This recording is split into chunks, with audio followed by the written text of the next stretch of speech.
मित्रांनो, हुकुमाची राणी मालिकेचा आजचा भाग काय झाले चला पाहूयात. तर मित्रांनो, सुरुवातीलाच आता तनिषा बॅग घेऊन जाताना पाहायला मिळत आहे, कारण तिला आता मात्र खूप राग आलेला असतो आणि ती घर सोडून निघणारच असते. तेवढ्यात आता आबा आणि बाकी सर्व मंडळी तिथे जमा होतात आणि विचारू लागतात की काय झालं आहे, तू का घर सोडून चालली आहेस तनिषा. त्यावेळेस आता राणीच्या चेहऱ्यावरती देखील 12 वाजलेले असतात. राणी विचारत असते, तनिषा मॅडम असं काय झालंय नेमकं, तुम्ही का घर सोडून चालला आहात.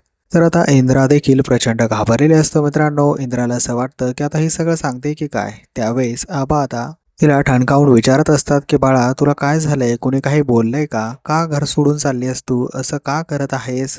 त्यावेळेस तनिषा बोलू लागते की मला आता सर्व काही सांगावंच लागणार आहे. आता मात्र इंद्राच्या चेहऱ्यावरती 12 वाजतात. तर मित्रांनो, लगेच मात्र आपली राणी खूप शॉक होऊन पाहत असते की काय सांगणार आहे आता तनिषा मॅडम. तर लगेच तनिषा बोलते की थांबा, मी तुम्हा सर्वांना ती गोष्ट सांगणार आहे, त्या गोष्टीमुळे मी घर सोडून चालले आहे. उर्मिला विचार करू लागते की काय आता हा नवीन ड्रामा, हा नवीन प्लॅन कसला आहे. त्यावेळेस पाहायला मिळते आता राणी बोलते की सांगा ना, मलाही ऐकायचं आहे नेमकं काय झालं आहे. तर लगेच उर्मिला आणि बाकी सर्व मंडळी ऐकण्यास सुरुवात करतात. तर मित्रांनो, पाहायला मिळते तनिषा सांगत असते की मला मात्र या घरात राहण्याची खूप इच्छा आहे, परंतु एक व्यक्ती जो आहे तो मला या घरामध्ये राहू देत नाहीये.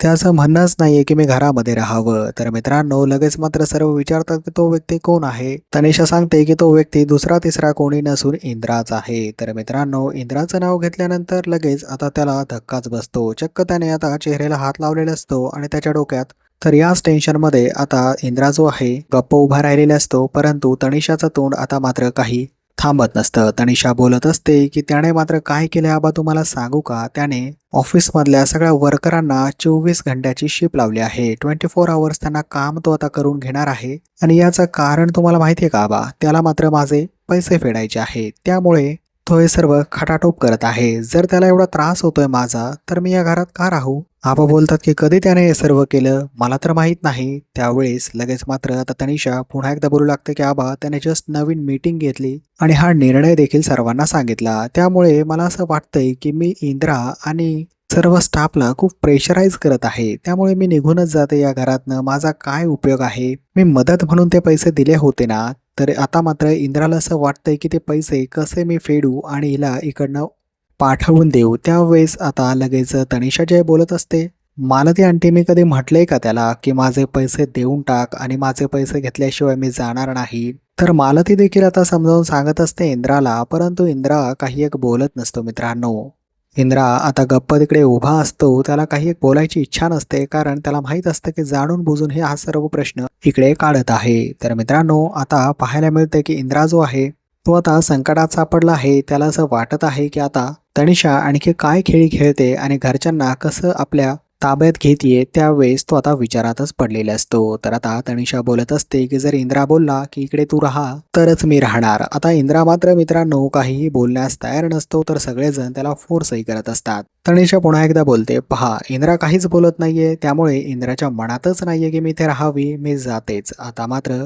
तनिषाचा मूड अतिशय तापलेला असतो. मित्रांनो, तिला खूप राग आलेला असतो, कारण इंद्रा जो आहे तो तिला बिलकुलही भाव देत नसतो. तिला म्हणत नसतो की घरामध्ये राहा आणि आता ती फायनली निघणारच असते. तेवढ्यात मित्रांनो पाहायला मिळतंय ती बोलते की आबा, आजपासनं माझा या घराशी काही एक संबंध राहणार नाही बरं. तुम्ही इंद्रा आणि सर्वांची चांगली काळजी घ्या, असं बोलून ती निघते. तेवढ्यात मित्रांनो मालती तिची बॅग धरते. बॅग धरल्यानंतर मालती बोलते की तू कुठेही जाणार नाहीस, तू आमची मुलगी आहेस आणि तुला बरं मी हे घर सोडून जाऊ देईल. त्यावेळेस आता मालतीने चक्क बॅगच काढून घेतल्यानंतर तनिषाला काही घर सोडून जाता येत नाही. तर आता मालती चांगलंच तिला सुनावते की मी मात्र इंद्राला समजावून सांगते, तुम्हा दोघांमधला मतभेद मिटवून टाकते, तू बाळा कुठेही जायचं नाहीस. तर लगेच आबा देखील बोलण्यास सुरुवात करतात. मित्रांनो, आबा बोलतात, इंद्रा, खरं आहे, ही गोष्ट तुझी चुकली आहे आणि तुला मात्र आता माफी जी आहे ती तनिषाची मागावीच लागणार आहे, कारण तनिषासारखी मुलगी आपल्याला शोधूनही सापडणार नाही. अरे, आपण केवढ्या मोठ्या संकटात सापडलो होतो, या मुलीने आपल्याला वाचवलं, आपली कंपनी वाचवली आणि तू आता असं करतोस. तर मालती देखील बोलते की आबा बरोबर बोलत आहेत. इंद्रा, तुला काय झालंय नेमकं, तुझं काय बिनसलं आहे, आम्हाला तरी सांग, तुझं मन मोकळं कर. परंतु इंद्रा कसलं सांगतोय मित्रांनो, त्या रात्रीबद्दल इंद्राला सगळं आठवत असतं, परंतु सांगायचं काहीच नसतं. तर राणी बोलत असते की तनिषा मॅडम, मी तुमची बॅग तुमच्या रूममध्ये ठेवून देते, पुन्हा तुम्ही असा विचार कधीही करू नका. तर आता तनिषाचा नाईलाज होतो मित्रांनो. खरं तर तिचं नाटकच असतं हे सर्वांना माहीत आहे. ड्रामा करून तिला घरात राहायचं असतं. तर यावेळेस आता इंद्राला देखील खूप तनिषामुळे बोलणे पडलेले आहेत मित्रांनो. लगेच पाहायला मिळते की तनिषा बोलते हळूच इंद्राजवळ येऊन की इंद्रा काही झालं तरी तुला मात्र ती गोष्ट मान्यच करावी लागेल. तू कितीही नाटकं केलीस तरी ती रात्र आता तुला विसरता येणार नाहीये बरं.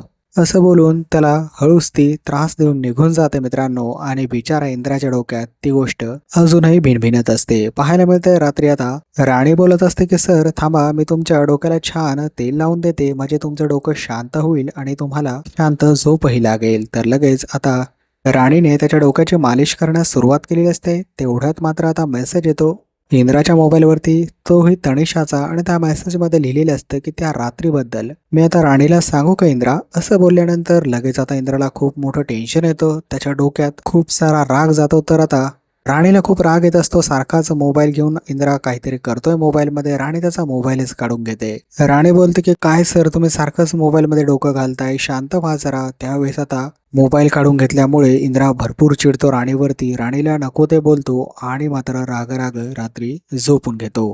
तर आता मित्रांनो पाहायला मिळतंय इकडे खोलीमध्ये तनिषा चांगले सिगारेट ओढत बसलेली असते. तिला खूप आनंद झालेला असतो कारण आज तिचा जो ड्रामा आहे तो खूप सक्सेस झालेला असतो. त्या गोष्टीमुळे ती उर्मिलासोबत काही आता पुढील पॉइंट्स डिस्कस करत असते जेणेकरून इंद्रा आणि बाकी सर्वांना तिला ताब्यात घेता येईल. मित्रांनो उर्मिला देखील आता त्या गोष्टीमध्ये सामील झालेली आहे. तर पाहायला मिळतंय तनिषा बोलत असते काहीही झालं ना तरी उर्मिला इंद्रा मला काही एक बोलू शकत नाही. आता तो जर मला बोलला तर काय होईल त्याला चांगलंच माहित आहे. तर उर्मिला बोलत असते होय बरोबर आहे तुझा प्लॅन, म्हणजे मला समजलंय. त्याला जर तुझा राग आला तर तो आता राणीवरती राग काढेल, वड्याचं तेल वांग्यावरती काढेल आणि मात्र आपल्याला जे हवंय ते आता आपसुकच मिळेल. असं बोलल्यानंतर दोघेही हसत असतात आणि त्यांचा प्लॅन चांगलाच वर्क होताना त्यांना दिसत असतो. मित्रांनो आता पाहायला मिळते छान सुंदर अशी सकाळ झालेली असते आणि घरामध्ये सर्वजण आता ब्रेकफास्ट करण्यासाठी बसलेले असतात. त्याच वेळेस रत्नाईंची नजर मात्र आता राणीवरती जाते. राणी तिकडनं येत असते त्यावेळेस मात्र रत्नाई विचारतात की काय झालंय राणी, तुला तुझा चेहरा का पडला आहे आणि ही वाटी तर तशीच आहे, वाटीमधलं तेल तू रात्री इंद्राच्या डोक्याला लावलं नाहीस का. लगेच मात्र राणीला ती गोष्ट आठवते आणि राणीचा चेहरा खूप पडतो. तर लगेच आता राणी त्यांना सांगते की माझं आणि सरांचं थोडंसं बिनसलं, त्यांचा मोबाईल मी काढून घेतला, त्यांना कसला तरी मेसेज आला होता त्यामुळे ते माझ्याशी भांडले. तर लगेच मात्र तनिषा बोलते पहा मी इकडे विचार करते इंद्रासारखा नवरा मला मिळायला हवा आणि इंद्रा त्याच्याच बायकोला भांडत आहे. तेवढ्यात मात्र आता रत्नाई बोलत असतात तसं नाहीये बरं, या दोघांची जोडी खूप छान आहे परंतु काहीतरी बिनसलं असेल, छोट्या मोठ्या गोष्टी होत असतात. तर तनिषा देखील बोलते की होय राणी काय झालंय मला सांग ना, तू असं का करतोय इंद्रा तुझ्यासोबत. तर मित्रांनो आता मात्र राणीचा मूड अतिशय डिस्टर्ब झालेला असतो. राणी मात्र इंद्रासाठी स्वयंपाक करत असते. तर इकडे ऑफिसमध्ये इंद्रा पोहोचलेला असतो. ऑफिसमध्ये गेल्यानंतर त्याला खूप फ्रेश फील होत असतं कारण मित्रांनो आज ऑफिसला तनिषा आलेली नसते. तनिषा आज घरनंच काम करणार असते कारण तिला बॅक पेन खूप होत असतं. या गोष्टीमुळे आता इंद्राला फ्रेश वाटत असतं. तर तेवढ्यात मित्रांनो पुन्हा एकदा काहीतरी मेसेज येतो आणि इंद्रा धावत पळतच आता. तर आता इंद्रा घरी आल्यानंतर पुढे काय ड्रामा होईल मित्रांनो पाहायला विसरू नका.